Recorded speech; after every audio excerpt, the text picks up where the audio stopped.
Oi, oi, oi, oi. Widih, apa nih? Kalian tahu nggak yang lagi viral itu? Waduh, apa nih? Aku tahu deh kayaknya. Yang itu kan berita yang anak SMA namanya Andin di Semarang terjun di dunia bisnis itu kan. Itu. Nah, iya yang itu. Itu keren banget loh si Andin itu. Seusia kita udah bisa bisnis sendiri. Ngomong-ngomong, dia bisnis apa sih? Dia itu ceritanya bantu orang tuanya bisnis. Orang tuanya itu pengusaha batik terkenal di Semarang. Wih, keren ya, ternyata anak muda seusia kita juga masih ada yang mau terjun ke dunia perbatikan.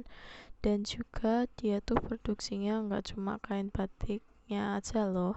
Ada celana, baju, dompet, tas, sepatu. Pokoknya yang unik-unik yang berbau batik dijual semua sama dia.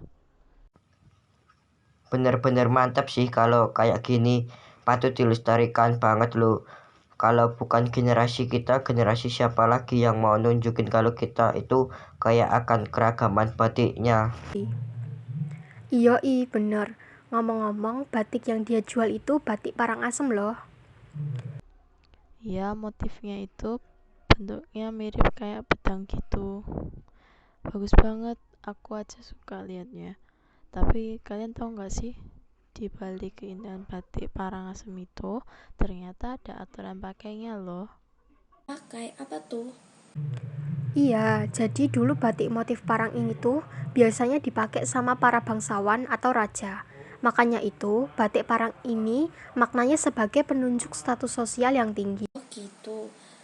Nggak heran sih kalau yang pakai para bangsawan terutama raja-raja.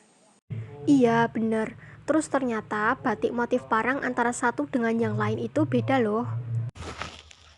Beda gimana? Jadi, batik motif parang itu kan banyak kan jenisnya. Selain motif parang asem, ada motif lain yaitu motif parang barong, parang rusak, parang kusumo, parang slobok, dan parang klitik. Nah, ini semua nggak berasal dari Semarang aja loh. Ada yang dari Jogja, yaitu parang rusak, parang barong. Terus yang dari Solo ada parang kusumo. Yap, dan terus maknanya itu berbeda-beda. Parang barong itu khusus buat raja, tidak dipakai sehari-hari. Biasanya sih dipakai buat acara kenegaraan. Terus parang rusak yang artinya berjuang perbaiki diri sendiri. Wah, jadi gitu ya. Selain motif bagus, ternyata ada maknanya juga. Aku juga waktu itu pernah, waktu SMP, disuruh bikin kerajinan dari batik parang loh. Wow, gimana tuh caranya? Kalau aku sih kebetulan di rumah ada mesin jahit.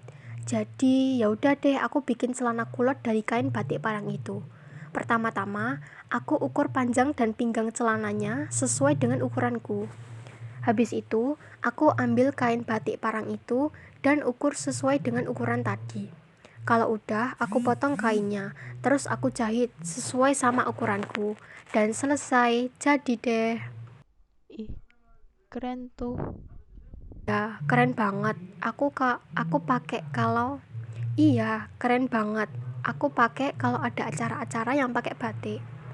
Ngomong-ngomong, aku pernah lihat di media sosial juga kalau ada bule asal Inggris yang membeli produksi batik modern buatannya loh, karena dia tertarik banget sama produk yang dijual. Oh iya, Bahkan dia sampai tawar-menawar sama si Andin itu pakai perundingan buat mencapai kesepakatan harga batik yang dibelinya. Ini dinamain negosiasi kan? Yes, bener banget. Terus strukturnya sendiri itu ada tiga, yaitu pengajuan, penawaran, dan persetujuan. Terus kebahasaan teks negosiasi itu pakai bahasa yang santun loh. Terus pakai ungkapan persuasif alias bujuk-bujuk itu. Dan nantinya kesepakatan yang dihasilin nggak ngerugiin kedua belah pihak. Masa struktur sama kebahasaannya udah, cara negosiasinya belum? Eh, iya ya. Spill dong caranya. Ceritanya itu kalian harus memahami posisi sama kebutuhan yang kita butuhin. Itu sebenarnya apa sih? Terus harus nginget-nginget hal yang kecil tapi penting dalam negosiasi itu. Terus kita tuh harus mempelajari yang kita ajak negosiasi. Itu siapa sih, supaya kita itu ngerti orangnya itu gimana, terus situasi yang baik gimana gitu. Dan yang paling penting itu kita harus bersikap adil, jangan semaunya sendiri. Oh alah begitu toh. Terus si bule-bule itu gimana tadi? Ternyata dia itu suka banget sama kota Semarang, bahkan dia belajar sejarah yang terjadi di Semarang.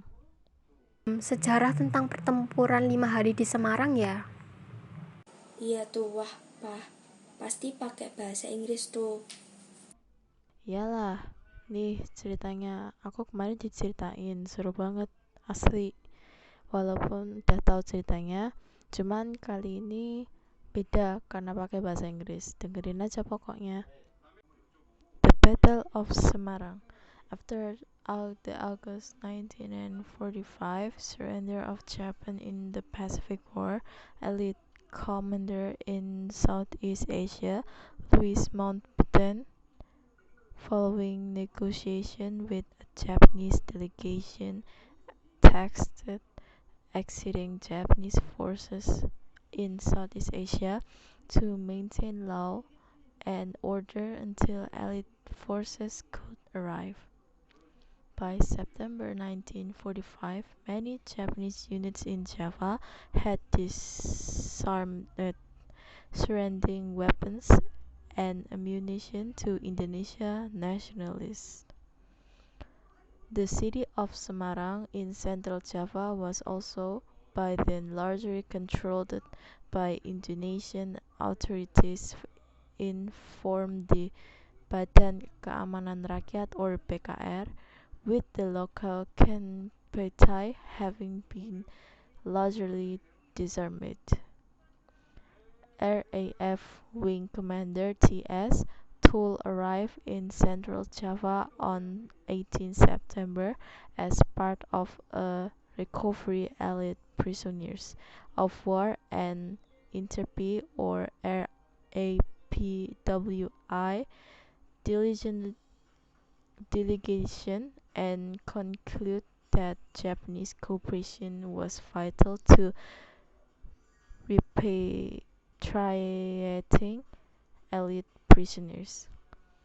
In early October, the 16th Army issued an order for local commanders to let the Indonesian authorities maintain law and order with the Japanese garrisons to provide assistance.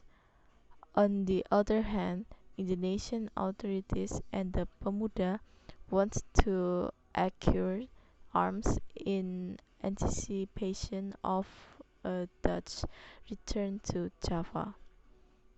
Following negotiations with Wongsonegoro, the vice resident of Central Java, on 4 October, Major General Nakamura Junji, commander of Japanese forces in Central Java, and Mayor Kido Shinichiro, commander of the Semarang garrison, promised to hand the Indonesian authorities weapons in form of 500 rifles and ammunition. Day after the day after, men from Indonesian units went to Kido's men to acquire the weapons, resulting in tensions. Further negotiations the week after did not resolve the issue. On 13 October, the sides meet again, and Kido assert that the Japanese forces would not transfer further weapons to the Indonesian authorities. Japanese authorities were later informed that the Indonesian side had decided to forcefully acquire the weapons. Ya, kita jadi belajar sejarah pertempuran 5 hari di Semarang dalam versi bahasa Inggris. Iya, dari situ kita belajar bagaimana pahlawan itu mempertahankan wilayahnya secara gigih dan pantang menyerah. Nah, kita sebagai generasi muda harus mencontoh kegigihan pahlawan itu, selalu belajar dalam kondisi apapun dan bagaimanapun. Kita harus tetap berjuang demi masa depan kita. Betul-betul, udah kayak Upin Ipin aja nih. By the way, bule yang kemarin dari Inggris itu ngomong, dia suka banget sama motif batik, apalagi motifnya banyak, gak cuma tentang parang aja. Ada juga yang tentang alam, contohnya kayak batik ulam sari mas yang ditunjukkan dengan gambar ikan dan udang. Unik banget kan? Kalian tahu nggak, motifnya itu diambil dari beberapa ekosistem kayak di Pantai Marina yang ada di Semarang itu. Ekosistem apa itu? Ekosistem itu suatu sistem ekologi yang berbentuk oleh hubungan timbal balik tak terpisahkan antara makhluk hidup dan lingkungannya. Contohnya ada banyak loh. Kalau di Indonesia, ekosistem yang sering kita jumpai ada 4, yaitu ekosistem bahari, ekosistem darat alami, ekosistem suksesi, dan ekosistem buatan. Iya, bener banget. Kalau Pantai Marina itu salah satu ekosistem bahari. Dalam ekosistem tersebut terjadi daur hidup dan setiap makhluk yang melakukannya pasti memiliki perannya tersendiri. Yap, diantaranya ada produsen, konsumen primer, konsumen sekunder, konsumen tertier, dan pengurai.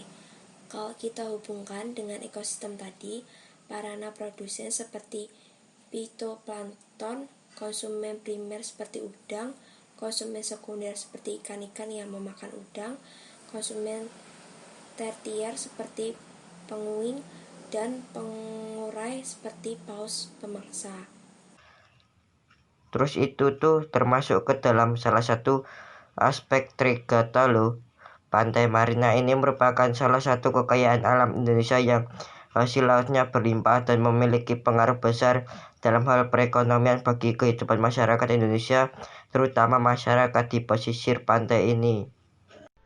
Iya, bener. Terus kita nih ya, sebagai generasi milenial harus bisa menjaga kelestarian lingkungan yang ada di pantai. Nggak cuma di pantai aja, kita harus menjaga lingkungan kita agar tetap bersih dan lestari. Itu kita harus sadar bahwa kita itu punya banyak kekayaan alam yang sangat cantik dan indah yang harus kita dilestarikan. Iya juga ya.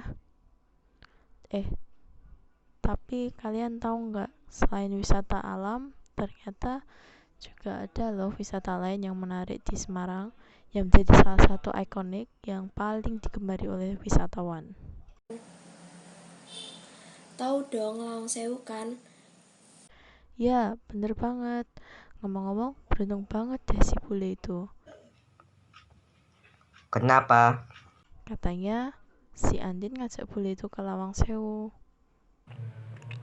Oh iya kah? Katanya bule itu mau bikin video konten YouTube gitu, tapi dilarang sama petugas dari Lawang Sewunya. Lah, kenapa dilarang? Masa kamu nggak tahu sih? Kan di sana emang dilarang untuk merekam video. Iya, banyak yang bilang kalau kamu masuk sambil merekam video gitu, ada sesuatu yang aneh dan bakal kepikiran terus. Iya, dan masalahnya bule itu sudah diberitahu sama si Andin kalau itu dilarang. Tapi ujung-ujungnya malah berdebat sama petugasnya. Wah, kok bisa sih? Jadi si bule ini tuh dikasih tahu sama petugas dari Lawang Sewu itu secara persuasif supaya dia ngerti kalau yang dilakuin dia itu salah dan yang dilakukan petugas itu sebagai upaya pengendalian sosial secara ekstrinsik karena yang ngelakuin kan si bulenya itu. Nah, si petugasnya ini kasih tahu kalau itu salah. Tapi berlebihan gak sih sampai debat segala gitu? Berlebihan banget, tapi memang harus begitu. Loh, kenapa? Ya emang harus gitu, biar bule itu tuh tahu norma-norma sosial yang berlaku di kawasan Lawang Sewu itu sendiri. Dan mau nggak mau, dia harus nuntut karena secara nggak langsung dia mau menaati hukum yang berlaku di area Lawang Sewu itu sendiri. Itu tuh termasuk pengendalian sosial.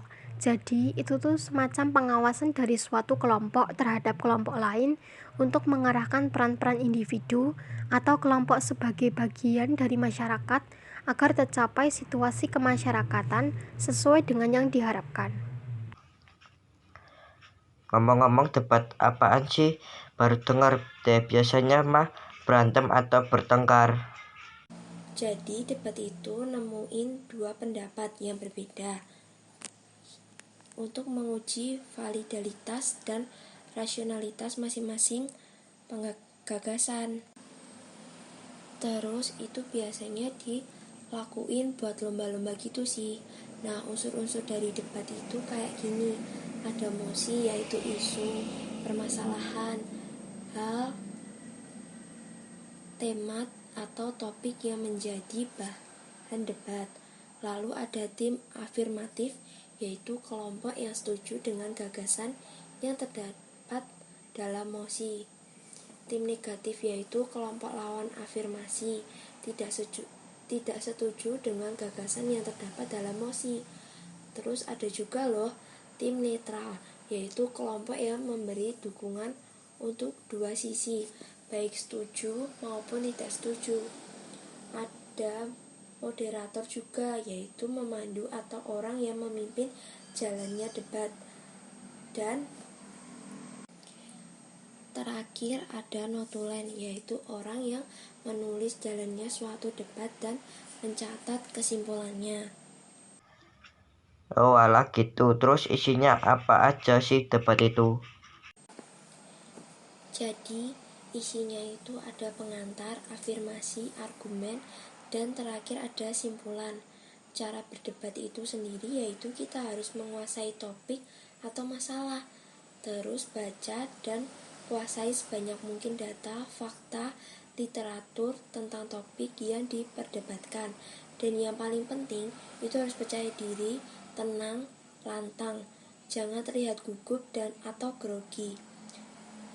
Terus kendaliin juga emosi kalian, karena debat itu bukan adu otot leher. Harus tetap tenang, kalem, dan berpikir jernih meskipun dalam keadaan terdesak atau tertekan. Oh iya, si Andin itu selain jago berdagang, dia jago matematika loh. Terus kemarin dia diminta gurunya membuat soal dari penerapan trigonometri dalam kehidupan sehari-hari. Jadilah ya buat soal dari Menara Lawang Sewu. Soalnya dia kan nganter si bule itu. Jadi sekalian ngerjain tugas deh si Andin. Trigonometri. Iya, trigonometri. Trigonometri itu sebuah cabang matematika yang berhadapan dengan sudut segitiga. Contohnya seperti sinus, kosinus, dan tangan. Oh gitu, mau tahu nggak soal yang dibuat sama Andin? Mau dong, mau belajar juga. Jadi gini ceritanya, misalnya seorang anak dengan tinggi 160 cm yang berdiri di depan menara yang ada di Lawang Sewu dan melihat puncak menara dengan sudut evaluasi 45 derajat, lalu ia berjalan sejauh 51,4 meter mendekati menara dengan sudut evaluasi 60 derajat, maka tentukan tinggi menara tersebut. Wah, boleh tuh. Kalau penyelesaiannya gimana dong? Penyelesaiannya kayak gini nih.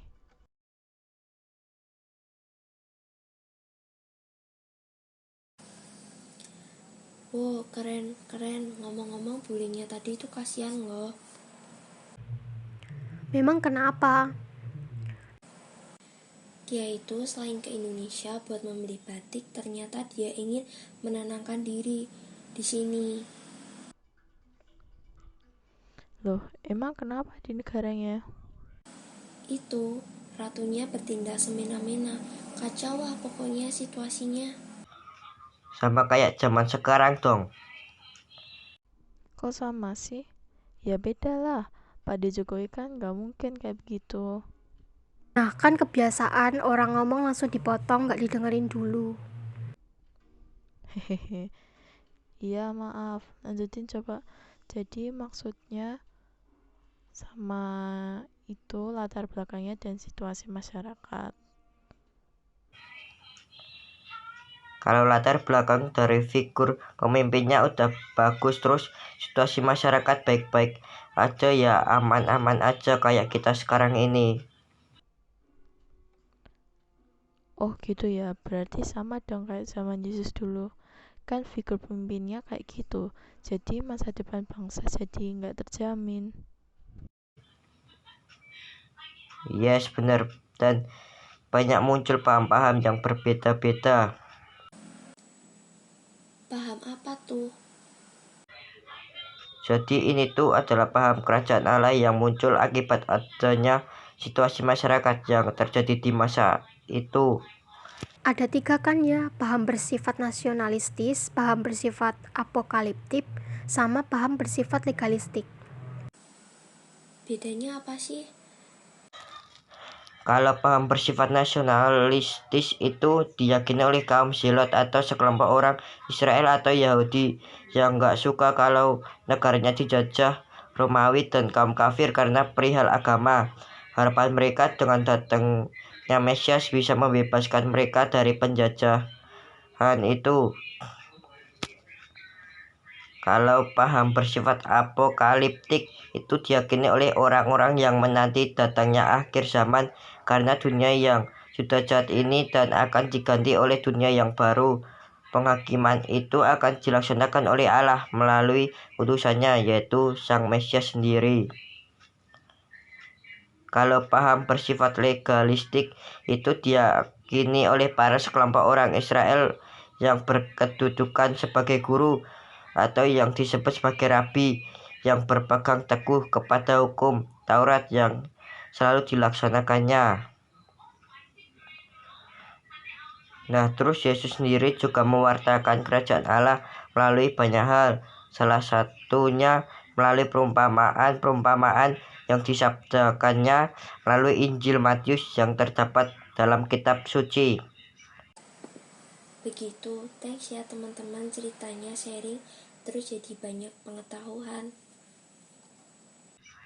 Ngoe, siap. Sekian podcast kali ini, terima kasih, thank you, matur sembah nuwun, war biasa.